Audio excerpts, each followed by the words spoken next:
A arqueologia é uma ciência envolvida por uma aura de aventura e mistério. Esse mito popular foi sustentado especialmente pelo herói do cinema, Indiana Jones, e suas viagens arqueológicas ao redor do mundo. Longe das luzes da mídia, a arqueologia se caracteriza pelo estudo das sociedades já extintas através de seus restos materiais. Mas é claro que a gente quer entender um pouco mais sobre isso no Viva Voz de hoje, que já está no ar pela rádio e pela TV Univale. Hoje quem me acompanha é o acadêmico de jornalismo André Schlindwein. Tudo bom, André? Tudo certo, Lisa. Uma boa tarde para você que acompanha o Viva Voz pela rádio Univale FM nos 94,9 e também pela TV Univale no canal 11 da TV fechada aqui de Itajaí. Para entrar em contato com o nosso programa é fácil. Tem o Twitter, que é o @VivaVozUnivale, a página no Facebook, que é facebook.com/VivaVozUnivale, e também o e-mail, vivavozunivale@hotmail.com.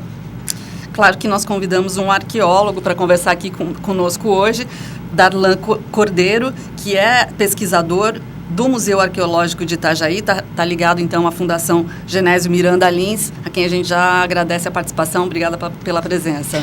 Eu que agradeço essa oportunidade de estar falando desse tema, né, que é a minha paixão, é a minha profissão, e eu acho que todo mundo vai gostar do que a gente vai conversar hoje. Pois é, Darlan, eu vou começar puxando pelo seu trabalho lá no museu, que eu sei que você foi um dos mentores, organizadores aí desse espaço aqui em Itajaí, né? Como é o seu trabalho lá? O que é exatamente que abriga o Museu Arqueológico de Itajaí? Então, primeiro o trabalho para a gente entender por que nasceu esse museu e como ele funciona, né? O trabalho da arqueologia, dentre várias etapas, exige um trabalho de campo, que é uma das principais etapas do trabalho de arqueologia, e o trabalho de laboratório. Nesses dois momentos a gente tem a escavação, que é o conhecido, todo mundo já viu como acontece. Durante essa escavação você recolhe muito material, né? E esse material, que aí inclui osso, concha, dependendo do sítio arqueológico, são quilos e mais quilos. Esse material tem que ir para algum lugar para ser armazenado, para ser curado, né? Ser tratado, ser pesquisado, analisado pelo arqueólogo em um laboratório. Então, por que eu falei disso? Para que esse trabalho exista, tem que existir esse espaço físico, né? E quando eu comecei o meu trabalho em Itajaí, esse espaço não existia. Existia um museu histórico, com um espaço limitado e que dividia com uma série de outras coisas, porque se trata de um museu eclético, né, um museu histórico. Então, houve a necessidade da administração à época, né, no caso era o prefeito Jandir Bellini e o professor Edson Dávila, presidente da fundação, pensaram, né, eu comecei a fomentar essa ideia de criar um espaço específico para isso, né, já que iríamos ter um arqueólogo definitivamente na prefeitura, né, já que eu fiz um concurso, já que existem sítios arqueológicos e precisam ser monitorados, trabalhados e pesquisados, então o espaço físico para isso. E aí, então, nasceu o Museu Etnoarqueológico desse tempo aí, desse longo tempo, que foram quase 8 anos para ele ser definitivamente inaugurado, né? Só em 2010 ele foi inaugurado. E de lá para cá, então, teve toda uma adequação do espaço, né? Eu exerci alguns cargos administrativos que me afastaram da pesquisa, e aí, então, só o ano passado eu retomei, né, essa questão da pesquisa. Então, nesse momento que eu retomo, eu passei a primeiro, organizar o acervo que nós temos lá. Nós temos um acervo que foi oriundo de um trabalho realizado em parceria com a Fundação, e aí, do qual eu participei também, com uma empresa de consultoria em arqueologia, que realizou em Bombinhas, escavou um grande sítio arqueológico lá, do período pré-histórico, né, com cerca de 2.000 anos de antiguidade, e veio muito material desse sítio para nós, dentre esqueletos, conchas, ossos de animais, etc., que estão armazenados no nosso museu, e aí que passaram a compor esse acervo arqueológico do museu. Então esse material estava lá, acondicionado, e ainda não havia sido pesquisado devidamente. Agora eu comecei esse trabalho de pesquisa com esse material, né, porque é a segunda grande etapa de trabalho do arqueólogo, é o trabalho de laboratório, de análise desse material e de interpretação dessas fontes, né, dessa cultura material que o homem pré-histórico deixou, para entender esse modo de vida dele, né. Isso é o trabalho de pesquisa em si do arqueólogo que eu desenvolvo, né.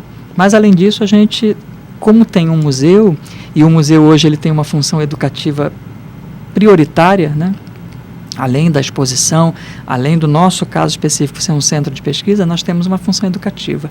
Então, a gente também desenvolve uma série de atividades educativas. Nós temos um programa de educação patrimonial dentro da Fundação, que foi instituído em 2009, e vários projetos e educadores trabalhando dentro da Fundação. No caso do Museu Etnoarqueológico, existe um educador que é cedido pela Secretaria de Educação do município, um professor, que trabalha com as turmas lá, e a parte de laboratório, quando a gente faz essa parte da abordagem da arqueologia, que geralmente o 5º e o 6º anos do ensino fundamental começam a trabalhar para a história, arqueologia e sambaquis, aí eu faço esse trabalho de atendimento com esses alunos também. Além de atender no laboratório e no museu, muitas vezes eu levo esses alunos, e aí, claro, esse é o meu público-alvo, mas eu também atendo ensino médio, universidades, enfim, né? E a gente muitas vezes vai ao sítio arqueológico, é um sambaqui que tem ali pertinho do museu, por uma feliz coincidência do destino. O sambaqui fica a 800 metros do museu, então a gente consegue fazer essa interface do sítio arqueológico, né, que é o local mesmo onde os caras viveram ali há 2.000 anos, 4.000 anos, e o material que foi escavado, né? Então, a gente faz esse trabalho também além da pesquisa. E qual a importância do trabalho arqueológico para a sociedade contemporânea? Então, essa é uma pergunta interessante, porque muitos dos alunos que vão lá, principalmente, né, esses que eu falei de 5º e 6º anos, estudam história, e a gente que leciona, sabe que muitas vezes alguns falam assim, puxa, mas que coisa, estudar história, né? Isso já aconteceu há tanto tempo, o que eu tenho a ver com isso, né? E aí, isso é um mote interessante para justamente a gente fazer a sensibilização, né? Fazer esse entendimento, né? Quando há esse questionamento, para mim é muito bom, né? Que aí eu posso... curiosidade já está lá. Exato, né? E essa negação, né? Puxa, para que estudar história? Isso me estimula a dizer para quê, né? Claro. E mostrar para ele, né? E aí, como o André me perguntou, qual a importância disso, né? É claro, se a gente fosse remeter à história mais recente, né? Como guerra, as coisas que aconteceram, né? Uma vez que a gente relembra, tivemos agora essa semana, né, atos pelo Brasil todo sobre a questão, né, dos 50 anos aí da ditadura, desse, né, golpe militar. Se a gente esquecer disso, como é que a gente vai viver um presente e projetar um futuro, né? Uma vez que a gente lembra disso e vivencia isso, não deixa isso morrer, né? Quer dizer, a história, o passado das coisas ruins e das coisas boas que a gente faz, a gente consegue planejar, vislumbrar um futuro, né, diferenciado ou melhor do que aquilo que a gente fez no passado. Então, a arqueologia, apesar de muitas vezes estar um pouco mais distante, né, e quando a gente fala em pré-história, no caso do Brasil, parece que é distante, mas nem tanto. Pré-história tem um pouco mais de 500 anos no Brasil, na Europa mais de 4.000, né, porque a gente utiliza aí o parâmetro da escrita como a diferença entre período histórico e pré-histórico. No Brasil, a pré-história é muito recente, né? E aí a gente começa a abordar essas questões todas, e não só a importância dessas pessoas que viveram aqui, mas como elas viveram e transformaram e se utilizaram do meio ambiente. Isso é uma outra questão que eu abordo muito, né? E principalmente no nosso caso aqui de Itajaí, que vivemos numa planície e que a gente vivencia hoje enchentes, né? Essas pessoas no passado também vivenciaram isso, né? E tiveram estratégias para poder superar isso. Os sambaquis são uma prova disso, né? Os sambaquis são grandes monumentos feitos de conchas, de restos alimentares, construídos justamente sob a forma de um morro, né? E que em alguns lugares, principalmente em Santa Catarina, que nós temos os maiores sambaquis do mundo, chegam a 15, 20 metros de altura. Então é um monumento construído, né? E que alterou a paisagem, mas que tem um porquê, né? Pela proteção dessas questões de enchente, porque todos os sambaquis estão muito próximos do mar, de regiões de planície costeira, né? Proteção de predadores, de inimigos. Hoje tem um estudo de arqueologia da paisagem que fala muito sobre a questão de paisagem mesmo, de comunicação visual entre outros sambaquis, né? Enfim, então, quando a gente fala sobre essas questões todas, arquitetura, porque isso é arquitetura, E aí os alunos começam a perceber, poxa, realmente, né? Não é bobagem. Não é isso. bobagem. Ô, Darlan, e qual foi a principal descoberta arqueológica aqui na região ou em Santa Catarina, enfim, você pode citar? Então, nós temos na década de 80, principalmente, 70, 80, nós tivemos grandes descobertas por conta de alguns arqueólogos que fizeram assim um trabalho extraordinário. No caso aqui de Itajaí, que a gente pode citar, o padre Alfredo Rohr, né? Esse foi um dos maiores arqueólogos que nós já tivemos na história do país, né? Especialmente em Santa Catarina, ele escavou mais de 400 sítios arqueológicos, principalmente os do litoral, os sambaquis, né? E aqui em Itajaí, no caso, o sambaqui chamado Balneário de Cabeçudas, esse é o nome dele registrado, né? Fica ali onde tem o Yacht Clube Cabeçudas. Esse foi descoberto na década de 70, 1971 para ser mais preciso, e o padre Rohr escavou ali e, né, foi um boom para a cidade, né? Perceber que havia gente morando ali há 1.500 anos antes do presente. Então, só que além disso, nós temos algumas outras descobertas mais recentes. Em Joinville, nós temos centenas de sítios arqueológicos espalhados por toda a Baía da Babitonga, que pega São Francisco e Joinville, e um dos grandes sítios, é uma das grandes descobertas agora desses últimos anos da década de 2000, né? É o sítio Cubatão 2, que por uma coincidência é um grande sambaqui também, com mais de 10 metros de altura, e ele está à beira do rio Cubatão. O rio começou a assorear a parede dele e começou a tirar alguns materiais que estavam enterrados, né, naquela profundidade. E uma grande descoberta se fez ali por acaso, né? Como se trata de sítios muito antigos, né, de milhares de anos, o que é perecível vai embora, né? Madeira, cestaria, coisas que a gente encontra em outras situações, no sambaqui você não encontra. Nesse sambaqui a gente conseguiu encontrar uma estrutura que nunca se viu, né? A gente, que eu digo os arqueólogos, eu não participei ainda da pesquisa, pretendo, né, que a pesquisa continua, mas um grupo de amigos participam lá. Então encontrou-se uma rede, uma estrutura no fundo que seria provavelmente para suportar o peso desse aterro, feita com madeiras e trançada com fibra vegetal, né? Nunca se encontrou isso. Estão lá porque o rio começou a molhar e aí consegue fazer a preservação disso.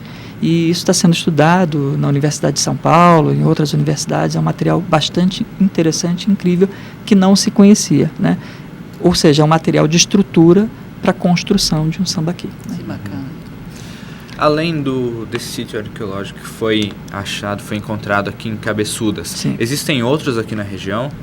Sim, existe um órgão federal, que é o IPHAN, Instituto do Patrimônio Histórico e Artístico Nacional, que tem um cadastro, né, de registro desses sítios. Então, oficialmente, pelo IPHAN, que é o órgão que regulamenta a atividade de arqueologia no país, né, um órgão federal, nós temos 4 sítios arqueológicos registrados em Itajaí. Esse que eu citei agora, o Balneário de Cabeçudas, que não existe mais porque ele foi escavado e o Yacht Clube construiu em cima. Então o material dele, inclusive, está em Florianópolis, uma parte no Colégio Catarinense e outra parte no Instituto Anchietano de Pesquisas, no Rio Grande do Sul, né? Existe o Sambaqui Itaipava 2, que é esse que é próximo do museu, que também foi descoberto por acaso em 87, e aí foi levado ao IPHAN, o IPHAN fez o registro, e desde que eu comecei na fundação, a gente tem uma proteção desse sítio, ele está cercado, é dentro de uma propriedade privada, né? E o proprietário, parceiro nosso, enfim, deixou cercar, entende, eu levo os alunos lá, ele nos ajuda a preservar o que sobrou do sítio, mas ainda sobrou bastante coisa. Tinha outro também em Itaipava, um pouquinho mais próximo da BR, que foi totalmente arrasado nos últimos anos. Tentamos ainda, quando ele foi descoberto em 96, ele só tinha uma pequena lente de conchas, ele já tinha sido destruído para agricultura e tal. E em Canhanduba também, dentro de uma propriedade privada, também parte dele já bastante destruída, porque foi usado material conchífero, que é muito comum para aterro, e são os 4 que nós temos ainda no município, né? Bacana. Registrados. Darlan, intervalinho, mas está muito bom essa conversa. Daqui a pouco a gente volta a conversar com o Darlan Cordeiro, que é arqueólogo da Fundação Genésio Miranda Lins, aqui de Itajaí. Daqui a pouco a gente volta. Já estamos de volta no nosso programa de hoje, fala sobre arqueologia. Nós estamos conversando com o Darlan Cordeiro, que é arqueólogo da Fundação Genésio Miranda Lins. Darlan, você contava um pouco sobre as descobertas arqueológicas aqui na região, os sítios arqueológicos. De que maneira você, como arqueólogo, a arqueologia em geral, consegue perceber as sociedades que viveram aqui há 1.500, você disse 1.500, 2.000 anos? Dá para perceber o modo de vida, o que já se pode tirar sobre o modo de vida daquelas sociedades? Então, quando eu falo para os alunos que nos visitam, né, e os meus alunos também de pós-graduação e tudo, eu sempre comento que a arqueologia, ela trabalha mais ou menos como a história, né, como a ciência, a história, só que com um grande diferencial. Nós não temos documentos escritos, né, para nos basear no entendimento daquela sociedade. Então, como é que a gente vai entender aqueles grupos que viveram ali? Através da cultura material. Esse é o termo que a gente usa em arqueologia. Tudo que os caras produziram, inclusive o esqueleto deles, né, vai nos dar informações a respeito do modo de vida deles. E aí, algumas coisas que a gente tem, né, no caso dos sambaquianos, que é a área que eu mais estudo, e o que nós temos aqui no litoral em Itajaí, como foi o modo de vida desses homens, né? Primeiro, a gente saber que eles, como moravam no litoral, provavelmente, o certo seria, né, se apropriar dos recursos naturais que o litoral oferece. Peixe, né, moluscos e alguma caça também. E é exatamente isso que a gente encontra nesse acervo, né, nesse material arqueológico quando a gente faz a escavação. Uma profusão de ossos de peixe, né, que eles inclusive usavam, como eu falei no início, para construir esses sambaquis. Uma profusão de carapaças de moluscos dos mais diversos, mas especialmente o berbigão, né, que era o mais recorrente aqui, e o material construtivo que eles gostavam de utilizar, mas eles não só utilizavam como material, olha que interessante, né? Ele usava o molusco para se alimentar e pegava a carapaça e fazia uma construção, e ainda uma terceira função. Muitas vezes alguns desses moluscos, né, dessas carapaças, eram utilizadas como artefato, tanto para cortar como às vezes colares, né, alguns enfeites que eles usavam. Então, a gente percebe um aproveitamento muito interessante dos recursos, né? E até onde a gente sabe, porque nós temos datações desses sítios, desses tipos de sítios arqueológicos em todo o litoral brasileiro, que começam em 8.000 anos e vêm mais ou menos até 1.000 anos antes do presente, né? Então, você vê, são 7.000 anos de ocupação desse litoral, com uma cultura, uma produção cultural, né? É o termo que a gente usa, muito similar o tempo todo, não houve muitas mudanças. E o ambiente, né, proporcionando essas adaptações e essas estratégias de uso dos recursos, né? Então, e aí a gente começa a ver algumas outras coisas que, a partir desse uso dos recursos naturais, se refletem, por exemplo, na saúde, no modo de vida deles. Então, esses do litoral, por exemplo, como tinha só um dado, né, interessante, que eu falo muito com as crianças, eles ficam muito impressionados, porque a gente sempre tenta, como eu falei para você, ligar o interesse da pesquisa arqueológica com os dias atuais. Por que isso faz parte da minha vida, por que isso me interessa, né? Então, como eles tinham uma dieta riquíssima em alimentos, né, como peixe, moluscos, e aí, claro, rico em cálcio, ômega 3, etc., que aí entra na parte médica, bioquímica, né? E pobre, uma alimentação pobre em carboidrato, em coisas mais ligadas ao açúcar, diferentemente do Guarani, né, que é uma outra população que já cultiva mandioca, etc., que aí sim tem riqueza de carboidrato.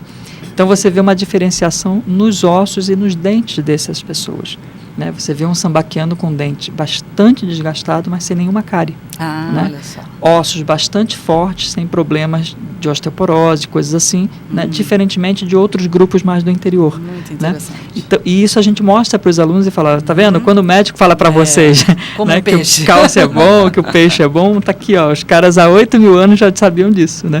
Então, a gente procura fazer essa conexão, né, dessas descobertas com o que é a nossa vida cotidiana. Muito bom. A arqueologia, ela estuda esses sítios muito antigos, de 1.000 anos para trás, 1.000, 8.000, que a gente falou. Sim. Mas existem também sítios mais novos, sítios, por exemplo, que mostram a história de um lugar, um sítio histórico. Sim. Na verdade, a arqueologia é uma ciência que acabou se tornando tão abrangente porque o objeto de estudo é o homem, né? No fim de tudo, é o homem e tudo que ele produziu. Então, nós temos alguns segmentos e os arqueólogos começaram a se especializar em algumas áreas, né? Tem a arqueologia pré-histórica, que é essa que trata desses grupos, né, ágrafos, né? Tem a arqueologia histórica, que cada vez mais no Brasil, em outros países muito mais, mas no Brasil era um pouco incipiente, nas últimas décadas tem se tornado um trabalho bastante comum, né? As pessoas estão fazendo muito, especialmente em cidades grandes como Rio de Janeiro, São Paulo, onde se tem que mexer para fazer metrô e tal, e tem muito trabalho de recuperação de arqueologia histórica. Eu já trabalhei com arqueologia histórica, inclusive, né? Tem um outro segmento, a arqueologia da arquitetura, que é muito atual também, arqueologia industrial, arqueologia subaquática, enfim, tem uma série de segmentos. E, como você falou, essa parte da arqueologia histórica, a conceituação disso ainda tem sido muito discutida entre os arqueólogos, o que é um sítio histórico e o que não é um sítio histórico, né? Como é que você entende aquilo ali como um sítio arqueológico? Porque o pré-histórico é fácil, né? Agora, o histórico, até onde aquilo ali é um sítio arqueológico, até onde aquilo ali não é um sítio arqueológico. Isso tem sido discutido bastante, mas a gente tem uma impressão mais ou menos clara de que aquilo que perdeu a atividade, e aí eu vou citar um exemplo claro aqui nosso, a estação ferroviária Engenheiro Vereza, onde está o museu, né, pode ter sido considerado, e aí eu fiz uma escavação arqueológica, foi considerado um sítio arqueológico histórico, porque ela perdeu a função, né? A função de estrada de ferro, né? A estrada de ferro como foi extinta em 1971, então aquela função, né, aquela atividade que era desenvolvida ali foi eliminada, foi extinta, né? Parou de acontecer. Só sobrou a estrutura. Exatamente, que é a evidência arqueológica. Né? Então, pode ser tratado como um sítio histórico. Bacana. Darlan, 1000 coisas, mas eu ainda queria comentar sobre o seu livro que está aqui com a gente, ó, Conhecendo Arqueologia, quem está na TV pode ver a capa. E conta um pouquinho de como você virou arqueólogo, o que te chamou para essa ciência tão bacana. Então, eu sou natural do Rio de Janeiro e, assim como os alunos hoje no sexto, quinto ano estudam pré-história, arqueologia, essas coisas, eu também comecei no sexto, na época era a sexta série, né, a estudar e ouvir falar disso, e isso me encantou. Desde aquele momento eu decidi que seria arqueólogo, né? E aí o tempo foi passando, eu continuei com aquela ideia e, para minha sorte, na época, existia a única faculdade de arqueologia no país, era no Rio de Janeiro, bem pertinho da minha casa. Então facilitou um pouco. Porém, a atividade da arqueologia era muito mais difícil do que é hoje, né? Eu me formei em 1990, né? Então uma época que ainda o arqueólogo era um profissional da academia, né? Que trabalhava dentro de uma universidade, alguma coisa desse tipo. Não havia, né? Se havia, eram poucos arqueólogos públicos e tão pouco arqueólogo de contrato, que é o que se faz hoje, né? Muito trabalho de arqueologia por contrato. Né? Como é que está essa profissão hoje? Desculpa, eu vou acelerar porque a gente está indo para o final. Então, hoje está em franco desenvolvimento por conta disso, né? Como eu falei, em 90, até 2004, a única universidade que oferecia esse curso era a Estácio de Sá, no Rio de Janeiro, que era uma privada. Hoje nós temos 12 cursos no país, né? Em todas as regiões do país, de sul a norte, né?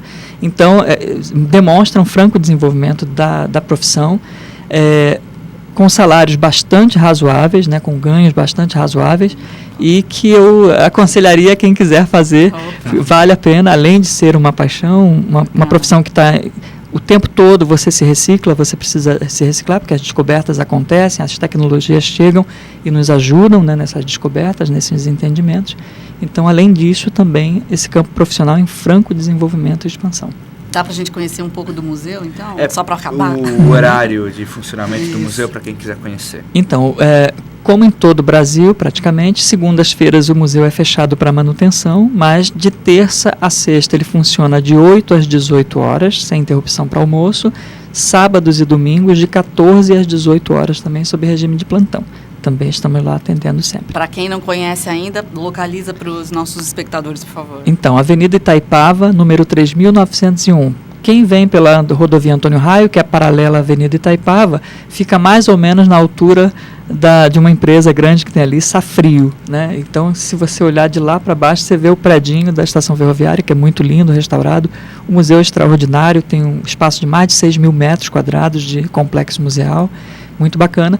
E as escolas que a gente recebe, né, também podem agendar visita através do telefone 3346-5715 e tem todo um atendimento especializado lá pelos educadores para essas escolas, universidades, enfim. Sexta-feira mesmo estamos recebendo um grupo que vem de Curitiba, do ensino médio, então atendemos a todos os grupos. Tem muita informação no site também da Fundação, não é? Isso, www.fgml.itajaí.sc.gov.br e aí tem as abas lá, tem no caso a aba do Museu Etnoarqueológico. Darlan, muito obrigada, muito bacana. O Darlan tem um currículo fantástico aqui, trouxe algumas informações e você vai estar por lá, quem quiser fazer contato com você também, você está sempre lá pelo museu, né? Com certeza, atendimento a pesquisadores, a alunos e a qualquer pessoa que queira me conhecer e conhecer o trabalho da gente. O teu livro a gente encontra aqui na Univale? Não, só comigo. Olha, então mas na Univale tem na biblioteca o CD2 na época. Então tá bom. Muito obrigada. Então, a gente conversou com o Darlan Cordeiro, arqueólogo da Fundação Genésio Miranda Lens. É isso, André? É isso aí. Até o próximo programa. Até a próxima. Obrigado. Tchau.